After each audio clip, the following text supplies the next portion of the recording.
Good morning, class 10th. Today we are going to start a new topic, and that is circle for you.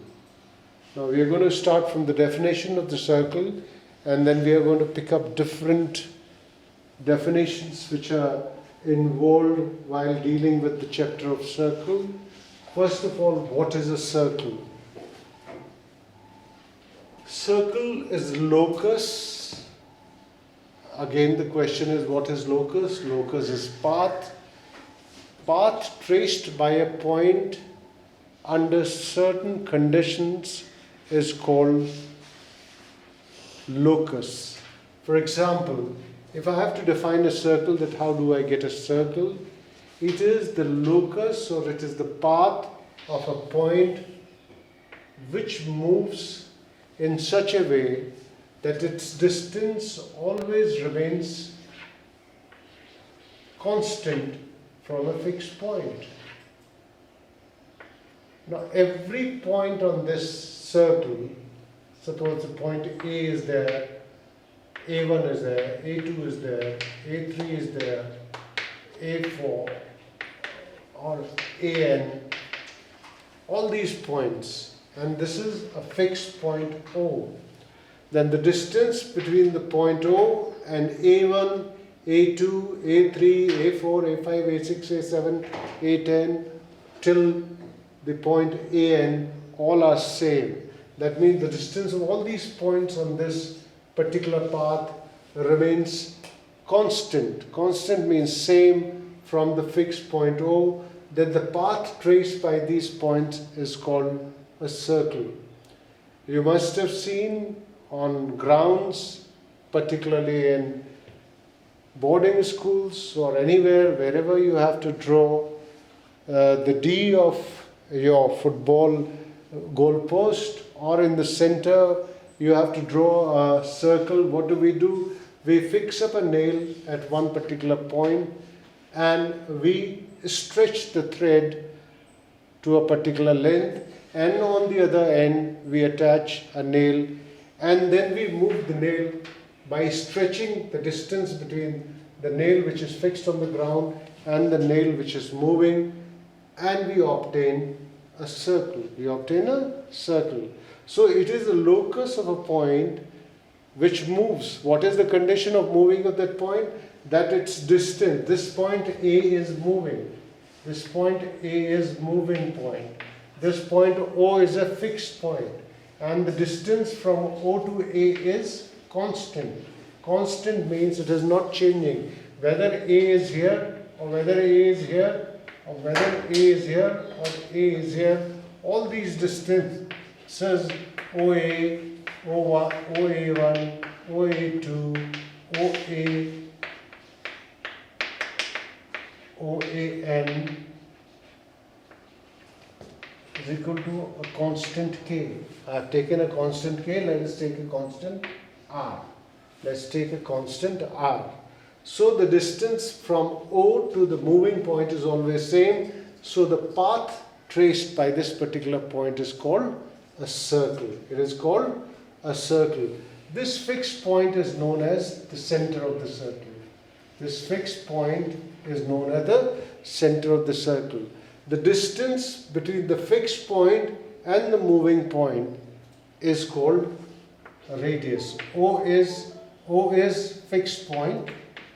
O is fixed point. Fixed point. And it is called center. Center of the circle. And OA will be called radius. It is called radius. And the plural is radii. Now there are certain other definitions which I have to, for that I have drawn the figure on the right side of the board.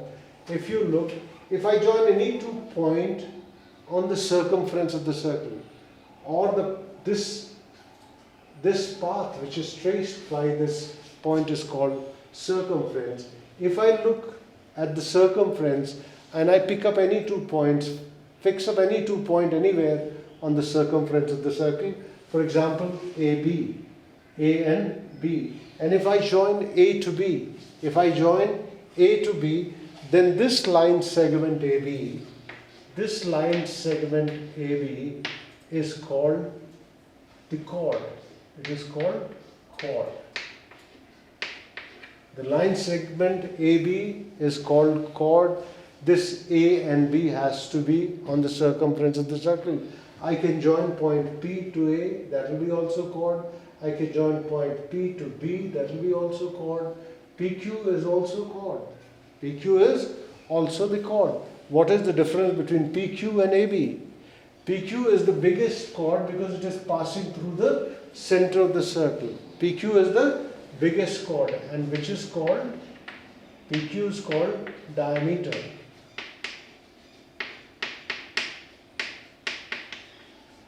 Diameter.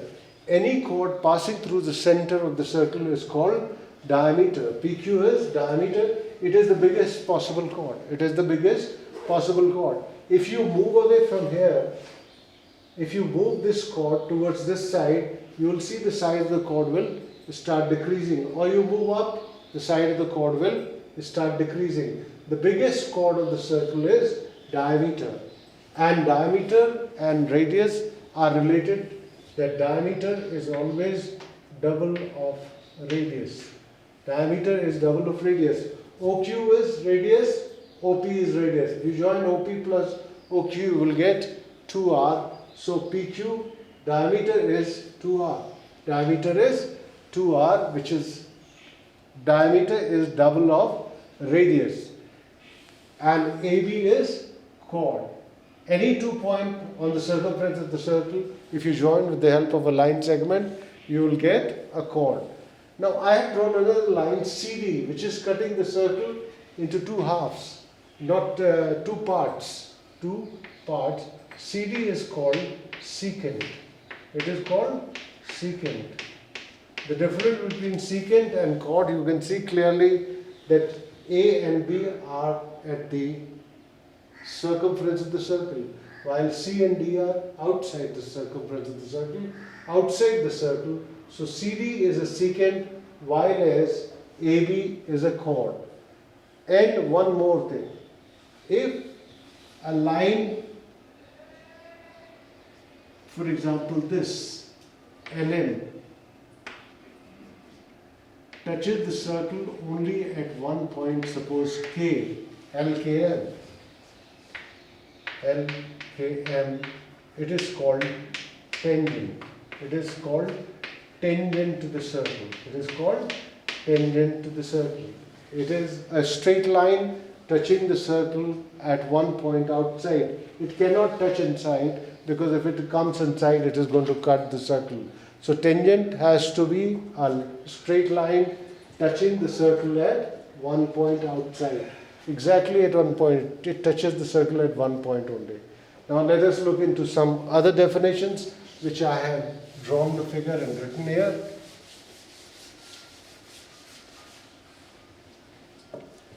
I have drawn any chord LM. I have drawn a chord LM. Now this LM is dividing the circle into two parts.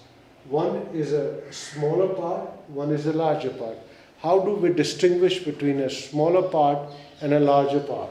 Larger area will be always containing the center of the circle. The part which contains the center of the circle will be always larger compared to the area which does not contain the center of the circle. Now this area between the segment, between the chord and the circle is called segment. It is called segment. It is called segment. There are two segments. One is minor segment, one is major segment. Major segment will always contain the center of the circle, while a minor segment will not contain the center of the circle.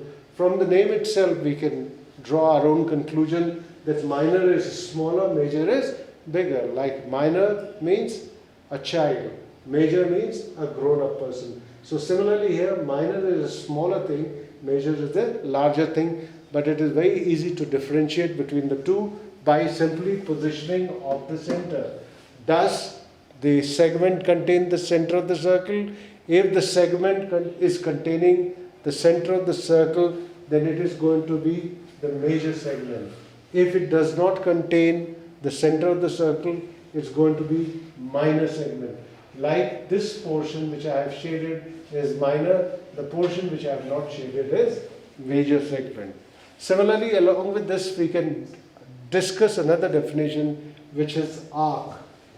If there is a chord touching the circle at point A and B, then where they are cutting or touching the circle A and B, and the remaining circle like makes a figure ACD, ACB or ADB. It's part of the circumference. ACB is part of the circumference, as well as AD is the part of the circumference. Out of these two also, one is minor arc and one is major arc. The smaller one is minor arc, ACB is minor arc. You can write it as arc ACB. Sometime when we write only two alphabets instead of one, like this, AB, if I write AB, that means I am discussing minor arc. And major arc is ADB. ADB is major arc. ADB is major arc. When I write three alphabets, it is a major arc. When I generally mention only two alphabets, then it is a minor arc. Then the third one is the area included between two radii, like OA and OB, and the remaining part of the circumference is called a sector. It is called a sector. Now again we have two sectors, major sector and minor sector. If the angle AOB, if angle subtended by the arc at the center is less than 180, if it is less than 180, then it is a minor sector. If the angle subtended at the center is more than 180, for example, this angle is a reflex angle. This angle is a reflex angle. It is a reflex angle. It is greater than 180 degree. Then this portion is called major sector. Let me just shade the major sector. This portion, this area is the major sector. These are the definitions which we are talking to you, because all these things come later on, and if you don't understand now, you will have difficulty in understanding the chapter of the circle.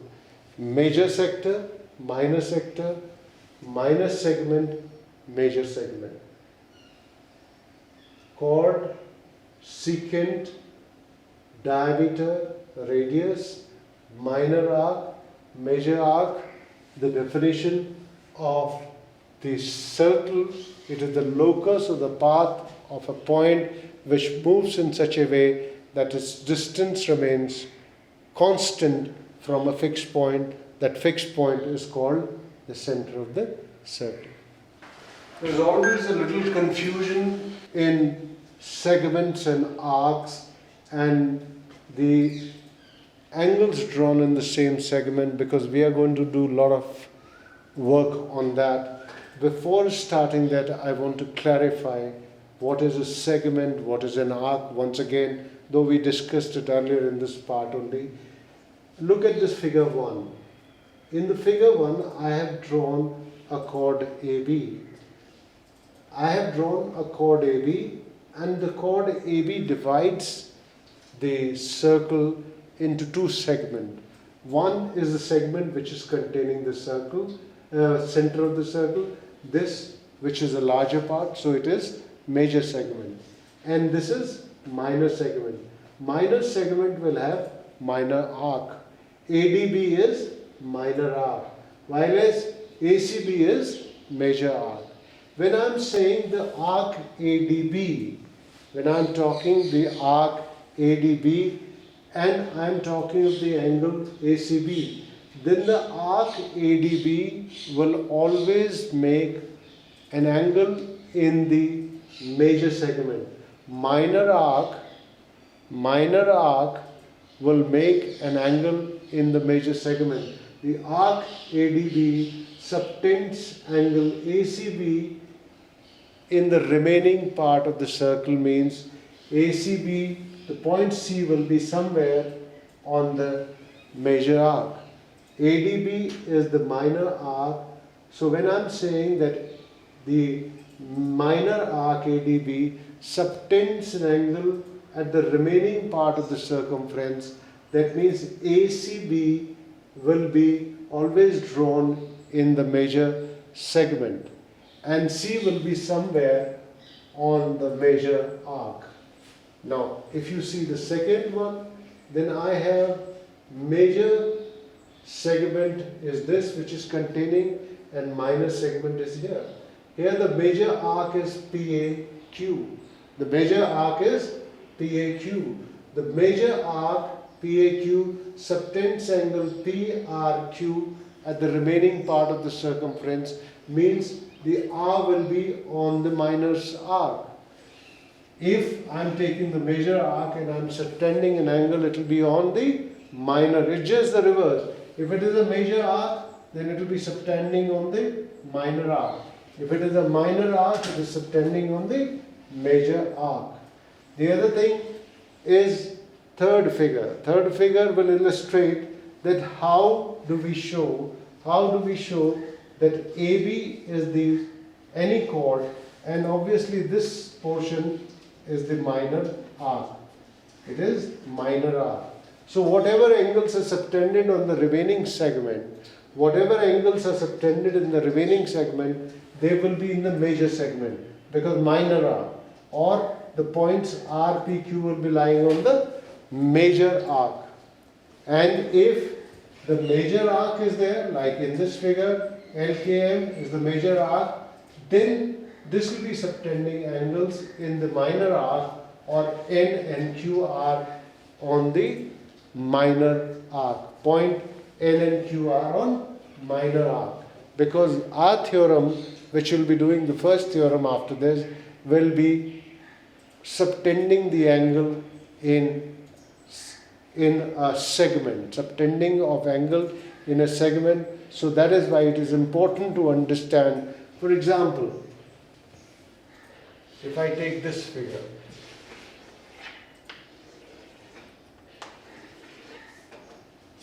and I take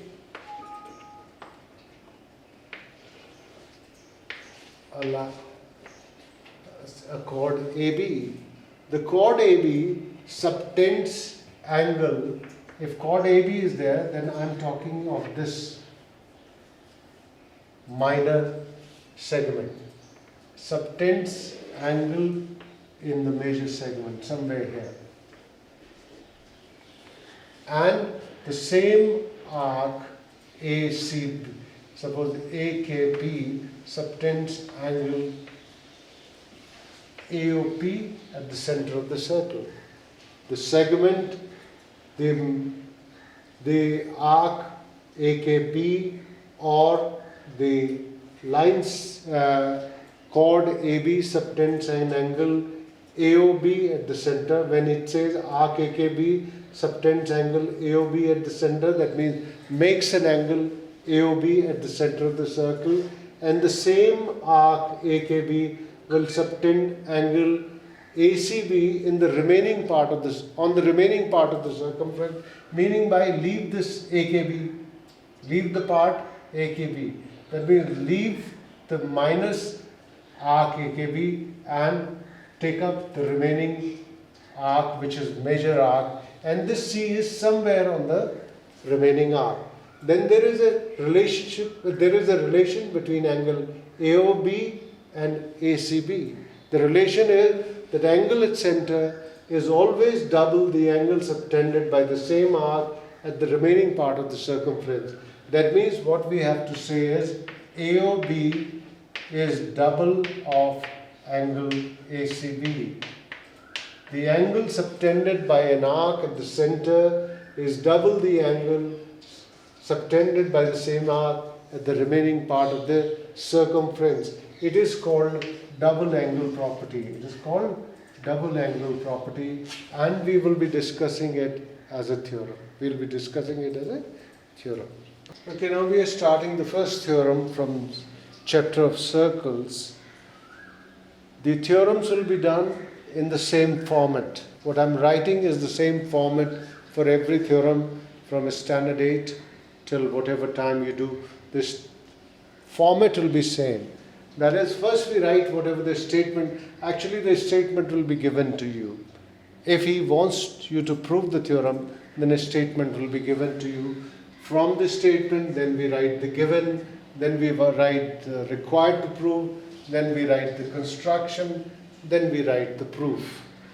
What is the statement given here is, the angle which an arc of a circle subtends at the center is double that which it subtends at any point on the remaining part of the circumference. What does it mean? The angle which an arc of a circle. Now here the arc of the circle is APB. This is obviously, if you see it, it is the minor arc. So the minor arc will be subtending angle in the major arc on the opposite side, because the remaining ACB is the major arc. C point can be anywhere on the major arc. So he says, the angle which in an arc of a circle subtends at the center. This arc subtends angle AOB at the center. That which it subtends at any point on the remaining part of the circumference. This angle AOB is at the center. This arc ABB is subtending angle AOB at the center. O is the center of the circle. And C is taken anywhere on the remaining part of the circumference. Remaining part of the circumference means leave APB. APB is the minor arc. So on the major arc, C will be somewhere on the major arc. So we take a point C somewhere here. C is joined to A, C is joined to B. So the arc is the same. Arc AB is subtending angle AOB at the center, and arc APB is subtending angle at the circumferences ACB. And he says you have to prove this angle AOB is double that of ACB. That means if ACB is 30 degree, AOB will be 60. If ACB is 40, then it is going to be 80. If it is 60, it is going to be 120. The relationship is the angle at the center is always double the angle which the arc subtends at the remaining part of the circumference. Now what is given here is, here it is given that there is a circle with center O, there is an arc APB. The arc APB subtends means makes. APB makes an angle AOB at the center. The arc APB makes an angle ACB at the remaining part of the circumference. The relation is that angle AOB will be double of angle ACB. Given is a circle with center O, arc APB subtends angle AOB at center and ACB on the remaining part of the circumference. The same arc has to be same. Arc can't change. Arc has to be same, then only this relation will hold good. There can't be that I take another arc and subtend another angle at the remaining part of the circumference. The arc has to be the same. The arc APB subtends angle AOB at the center, and arc APB subtends angle ACB at the remaining part of the circumference. What is required to prove? RTP is required to prove. What is required to prove? We have to prove that angle AOB is double of angle ACB. AOB is double of angle ACB. What is the construction? Construction is we have joined C to O and extended it to point D. We have joined C to O and extended it to point D. Now what is the proof part? Let us see the proof part. Let me write the proof here.